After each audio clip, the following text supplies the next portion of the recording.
imvura iguye nk'amambe n'utugamo mu gihe cya nyirene ni wowe nzabwiriza. Uraseruka ukantabara, mwami ni wowe nkungiyeho. Uraseruka ukantabara, mwami ni wowe mpungiraho. Imvura iguye nk'amambe n'ubwugamo mu gihe cya nyirene ni wowe nzabwiriza. Uraseruka ukantabara, mwami ni wowe mpungiraho. Uraseruka ukantabara, mwami ni wowe mpungiraho.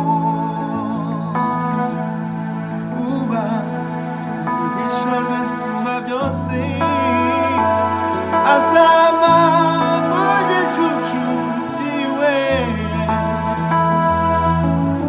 azaba mahoro iteka,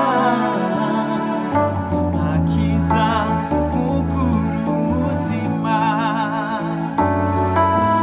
azaba mahoro iteka,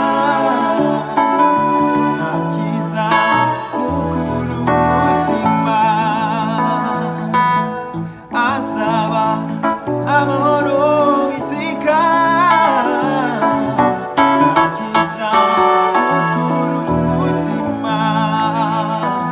Imvura iguye nk'amambe n'ubwugamo mu gihe cya nyirene ni wowe nzabwiriza. Uraseruka ukantabara, mwami ni wowe mpungiraho. Uraseruka ukantabara, mwami ni wowe mpungiraho.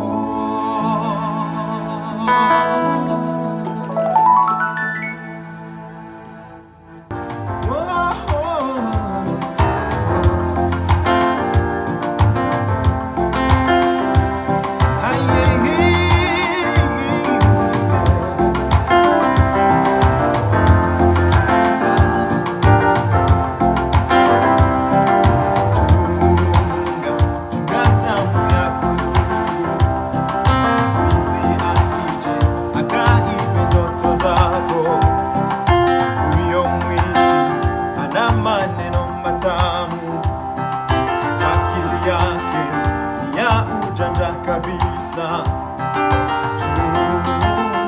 Chunga zamu yako ndugu, mwizi asije akaibe ndoto zako. Huyo mwizi ana maneno matamu, akili yake ni ya ujanja kabisa. Mbeba maono hafi, yeye ni mchunga zamu. Mbeba maono hafi, yeye ni mchunga zamu. Ana mwendo mrefu, hachoki njiani. Ana mwendo mrefu, hachoki njiani. Mbeba maono hafi, yeye ni mchunga zamu. Mbeba maono hafi, yeye ni mchunga zamu. Ana mwendo mrefu, hachoki njiani. Ana mwendo mrefu, hachoki njiani.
Mugitangirane winja igiriza uraseruka ukantabara mwami ni wowe nkungiyeho uraseruka ukantabara mwami ni wowe mpungiraho imvura iguye amami ruvugamo Mugitangirane ni winja igiriza uraseruka ukantabara mwami ni wowe mpungiraho uraseruka ukantabara mwami ni wowe mpungiraho uba ibihishwa bisumba byose aza